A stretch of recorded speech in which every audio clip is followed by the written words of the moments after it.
box. Hello and welcome to Con Air, the podcast. I am Mark Hoffmeyer. And I am Jay Cluett, and normally on this show, Mark and I will be flying our way through the Con Air one scene by scene. But this is a special bonus episode because this past weekend I was able to attend the London Action Festival, where they had a 25th anniversary screening of Con Air with a Q&A with Simon West, the director, afterwards. Wow. So it felt like I got a free ticket to the show, basically. So it felt only right that we do a little bonus episode on it. So that's what this is. So the London Action Festival. Humble brag. I love it, Jay. I mean, I had to ask for the ticket. Weird. I got a ticket. It just arrived in the post. No. Yeah. I'm very grateful to have gone. Actually, I could have gone to more of the festival. They had screenings not just of Con Air, but of Die Hard and Predator with John McTiernan, the director of both of those, and Legend of Drunken Master. They had a screening of. They had an action movie quiz, and there were events focused on Asian action cinema, like making your first movie, stunt driving. They had stunt drivers from No Time to Die, Mission Impossible, The Batman, and Fast 9 were there. What? Yeah, How to Be a Stunt Professional, action scoring with Stephen Price, who worked on the scores for Gravity and Baby Driver. So a bunch of really fun stuff. Unfortunately, it was up in London, and I had limited travel options, so I could only go to 2 events. So I went to Con Air, and just before that, there was a Jurassic World Dominion visual effects Anatomy of a Scene with Paul Folker and Dave Vickery, who are VFX supervisors from Proof London and ILM, and they worked on Jurassic World Fallen Kingdom and Jurassic World Dominion, 2 films from my favourite film franchise. Dominion, a film Mark and I both really enjoyed. Wait, so the VFX? Oh man, there's stunties there. There's VFX artists. That's cool.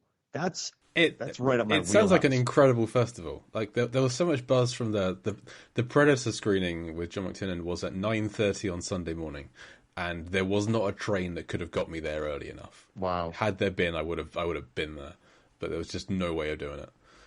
So that was frustrating. But the Jurassic World Dominion, the VFX thing was great. Just an hour with these guys talking about the whole process of going from concept to all the development, and we were shown basically a never before seen in public minute and a half long scene that was cut from the film. There was that battle at Big Rock short. This would have been like a companion piece to that. It's a T-Rex making its way through a drive-in, and just seeing that going from the concept to the final thing was great. I thought about you, Mark. There was one of the animatics they had was basically a top-down map view of the drive-in showing the T-Rex making its way through and flipping cars. It looked like one of your dumb data pieces. Whoa! The ones that Megan makes? Yes, yeah, exactly. Yeah. Oh, yeah, nice. They probably look at my stuff and copied me. They must have done. Yeah. They know who's good. And the hour ended with a 3-minute showreel of just the visual effects from Dominion, and I just want to see that film again. It was just seeing all of the beautiful shots, and they had to. They basically explained why feathers have never been on dinosaurs before this film, because they couldn't do it. Basically, they had to write a new program for ice crystals forming feathers. No one had done that before. Wow. It's Zanani Boetis, who has joined us a lot on Deep Blue Sea, the podcast. Yeah. She wants to do an episode about this, so we're going to have to with all this information you have. We absolutely will, yeah. But that's what I saw for an hour. But then after that, the real thing I went for was the Con Air 25th anniversary screening. It was my first time seeing Con Air on the big screen. It was a 35mm print, the only one in the UK. Scratched to hell. It was beautiful. It was like a Con Air grindhouse show. Oh. It was just incredible. So it was just so nice seeing it on the big screen for the first time. It wasn't the screening wasn't full of people who were like massive Con Air fans. I feel like there were people who were just there for the whole festival, but who were going to go and see whatever. This was the closing event of the whole thing. I get the feeling. I think the guy was Julian. I didn't catch his surname, but he was the guy hosting the whole festival. I think Con Air is one of his favourite films, so he basically picked it as this is going to end the show. We're going to Con Air with it. Why not? Perfect choice. Yeah, so there were people in there who I knew for a fact hadn't seen the film before. I was talking to some people before the screening in the queue. Got a couple of new subscribers. Big hello to the lady who was dressed as Cameron Poe. who like gave me her phone. Like, I want to subscribe. I didn't catch her name, but she was very happy that I recognised her cosplay, and she got to ask a question because of it. So, hello to you. I hope you're enjoying the show. But yeah, she brought along one of her friends who had never seen the film before, and there were people there who like I overheard some people on screen like, I don't remember. I just remember it's a stupid film, but they were laughing along and enjoying themselves when the film was playing. So this works for everyone. I was trying to pick up on some things that I'd never noticed before, and in the credits, the key grip's name was Popovich. Oh, and so I reckon that's where the inmate was named after the key grip. That was my one thing I'd never noticed before. Oh, that makes me happy. I love that. Why? I should look through the credits. I'm gonna go through the credits and see if like any other names, if there's like a Carl's or a Viking or anything in there. Warlock.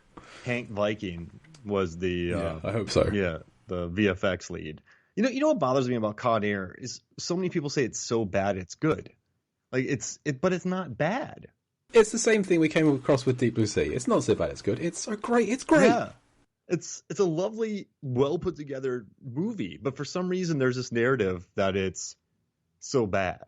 But is it the accent? Is it like have the memes taken over and then people just assume that it's bad?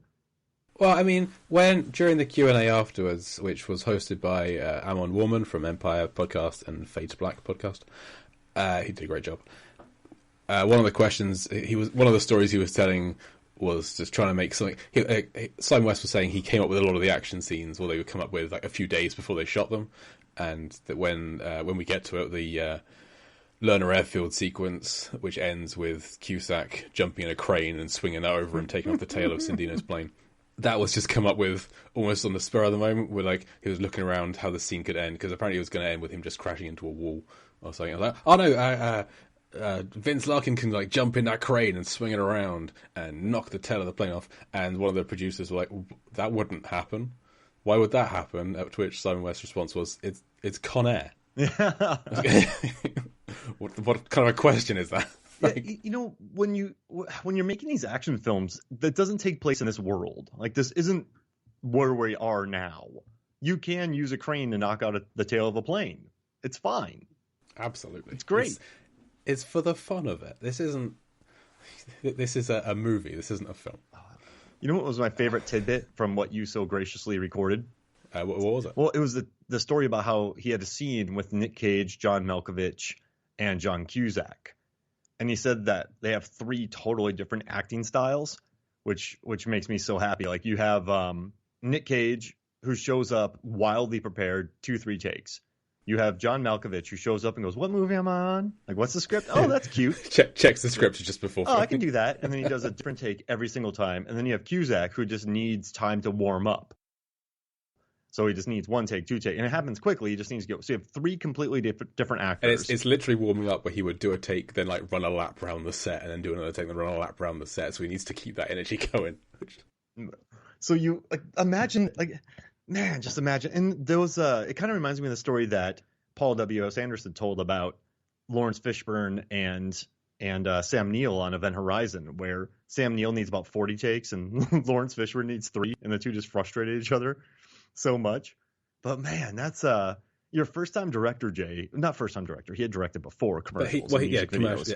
Yeah. And he was saying when he'd mainly done comedy commercials, and so he was offered 2 films. He was offered Con Air or a spy comedy set in Europe, and he wanted to get away from doing the comedies and do a Con Air, but he couldn't really turn that muscle off, so he ended up doing a Con Air comedy, essentially. So I like that he sees the funny side of the film as well. I mean, yeah, it's hilarious. I mean, stewardess. I mean, it's what was I thinking? Oh yeah, yeehaw. It's a devious little movie. I love it. And then, you know, all these people are dancing to a song about people who crash in an airplane. It's lovely. But he seemed really cool about that. And another part I love, Jay, was sorry to hijack it, but they're like, if you could recast, if this movie's being remade, who would you cast in Cameron Poe's part? And he said nobody. He shut it down. Nick Cage again. Yeah. Who would you cast? You have to, Jay. Okay, if I had to. Cole Meany. No. If I had to do it, I feel like it needs to be Michael B. Jordan that keeps popping into my head. I don't know why. I feel like he'd be. I've never really seen him do anything kind of more comedic, so I don't know if he could take the piss out of himself enough. I feel he'd be good for the serious stuff, so I don't think he's the right choice. Yeah. Henry Golding. Henry Golding? All right, Henry I like Golding. that. He looks the part. He's an incredibly beautiful man. He can do comedy. He can do action. Yeah, I'm saying Henry Golding. Man, because if you see him in The Gentleman, he can look tough. But then he can also, in Snake Eyes, he can pull off the action. What you could see of the action because it cuts so quickly. But yeah, he'd be good. That's good. And Gerard Butler for Cyrus the Virus. Jerry Butler. Oh, yeah. But all right, stewardess. Oh man, yeah, he'd be really good. What about let's see, Chris Pine or Yahya Abdul-Mateen III from Ambulance? I wonder if he could pull that off. I think so. Yeah, Chris Pine can do a good Larkin. I think we put him in the Cusack. Oh yeah, he'd be really good. I can see him being running around in a suit, but just kind of getting beaten down throughout the day, just getting weary. I'd never really clocked that he spends the whole day running around in a desert in a long sleeve shirt, and he never once even attempts to roll those sleeves up. They just remain fully down the whole time. That is a big, thick shirt. We were going to get into that. Cusack's wardrobe in this film was ridiculous. Yeah, Standals. I mean, so what was the highlight for you? I mean, I loved hearing that story about just how the three acted differently. That's such great details that I dig. What else did you love? My favorite thing I didn't know about the film before was the original ending that they had planned, which was for the plane to crash into the White House. Oh man, that's insane. Going completely the wrong direction from where they're heading in the film. But then when that was vetoed, they were going to crash into the water and go underwater like an Airport 77, which would have made this film Deep Blue Sea adjacent. But instead, they replaced that with the fire truck. But I would have loved just this scene of Cameron Poe and Cyrus Vavaris fighting in an underwater plane, slowly filling water. Oh my gosh, would have been incredible, man! Just whomping on each other. And there was a Mickey Rourke story, but that's going to be relevant to an upcoming chapter that we'll talk about. So I'll bring that up then, because that what that's related to. But I'll talk about that in a upcoming chapter of the show. Now, Simon West was there. He was doing a Q&A. Unfortunately, I was not called upon with my question, which would have been something along the lines of, do you know there's a podcast about Con Air doing a chapter by chapter? And part B, will you be a guest? So unfortunately, I couldn't wrangle him to be on. I tried my best. I hung around after the show. When I went up, there was a queue formed, people trying to get him to sign DVDs and whatnot, but I just couldn't get to him. He had a car waiting and I had a train to catch. That's actually my only downside to the festival was it's in London, so I had to plan transport. I tried not to drive if possible, so I got the train. And on the original schedule, the show was supposed to finish at 9:15 in the evening, having started at 6:45. Started a little bit late, finished a bit late. It didn't finish till around 9:40. I had a 25-minute walk to the train, and my train was going to leave at 10:05. So hanging around to talk to Simon didn't happen. I didn't end up leaving until about 9:50. Whoa! So I sprinted 2 miles across London, brandishing a box of cookies that I'd bought for my wife. Just get out of my way! Crowds of people. London's a busy place, I'm sure you can imagine. I made it to my train with 2 minutes to spare. I mean, the train was rammed full of fans of there was a football match happening that I had no idea was happening. It was a finals football match of some kind. England versus. I do not pay attention Germany. to sport at all. They won the Euro. They won the Euros. I had no idea it was happening or had happened until I got on the train. It was full of England fans with face paint and the kit on everything. I'm so disconnected from the sport world. But yeah, I was the sweatiest I've ever been, having just pegged it across London. But I just about made it. So that was my only downside was the transport. But then it's going to be in London, these kind of things. So I could have waited till the next train, but then I would have got home at 1:30 in the morning and got up at 6 the next day to go to work. Yeah, no thanks. So, hey, you suffer for the podcast. You do. Oh, absolutely. No, I suffer for Connor. That's right. I would have gone to see this without the podcast, I think. But I'm very, very glad that I did. I don't... I'm pretty sure it got a little dusty in the theatre as Cameron and met Casey for the first time, and that's never really happened before when I've watched Con Air. So seeing it on the big screen, it got me a little really? bit. You got teary-eyed? Little bit. 90s action movies do kind of get me. Like the end of Armageddon. Oh my gosh, I'm a sucker for every time. That's unbearable. Can I tell you something? Can I tell you something crazy? Just saying it. After the year I've had with like Mallory and Megan and everything, almost everything makes me cry now. American Ninja Warrior, I love the show. And so when I used to watch it, they have all these stories. But I'm telling you, I watch American Ninja Warrior now, 1 hour and 20-minute episode, and I probably almost cry times. Like it's I've changed, Jay. So I wonder if I go back and watch that intro to Con Air again, if it'll get me misty-eyed.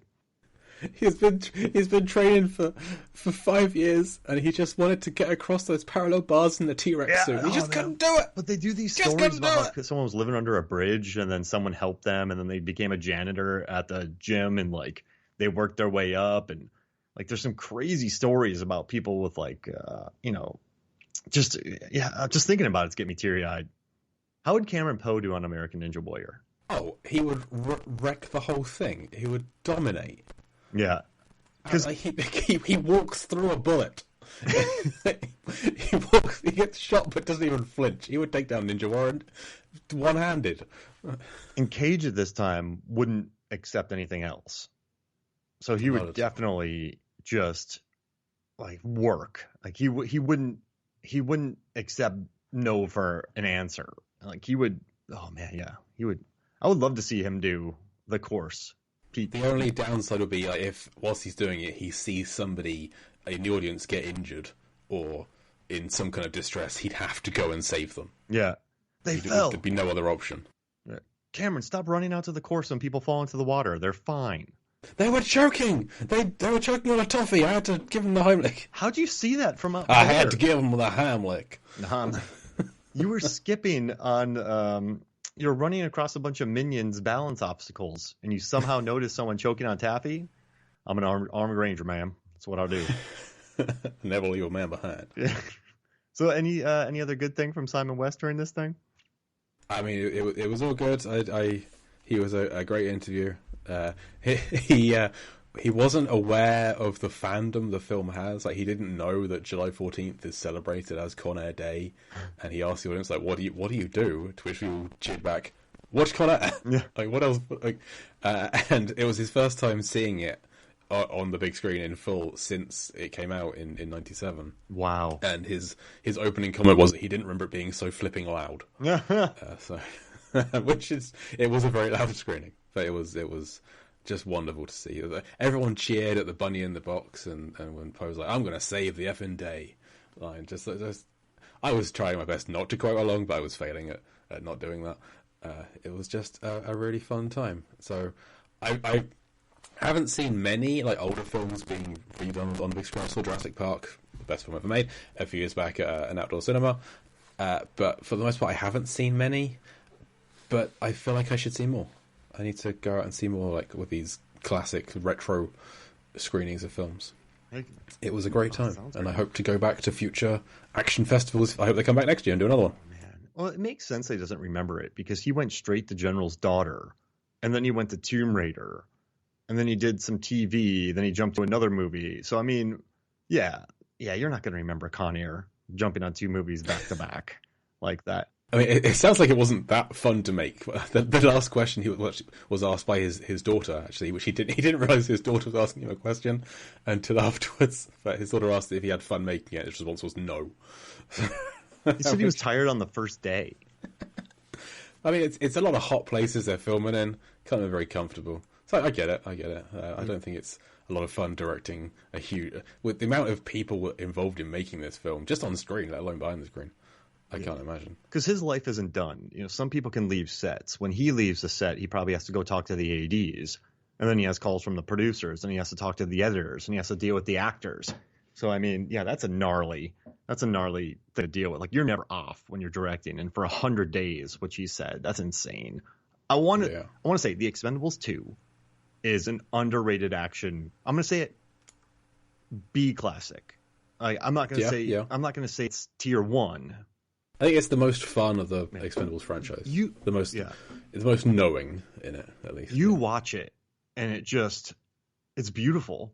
But the only problem is the Jason Statham Atkins fight. I guess they didn't have much time to prep or shoot, but that could have been an hour-long movie in itself, which would have made me happy. Yeah. Nice. Well, hopefully there'll be a Con Air screening near you sometime, Mark. Wait, quick question. Next year, who do you want to see? What's 25 years? What came out in 98? What's a 98 action film? 1998 action films. 1990. Oh, that's a good question. Blade? That guy doesn't do any public appearances anymore. That'd be fun. I've never seen it. Oh, you've never seen Blade 98? I've never seen any of the Blade movies. Blade 98's good. Oh, wait. Soldier. Paul W. Sanderson. Kurt Russell. Also never seen. That's what I mean. It's not the greatest movie.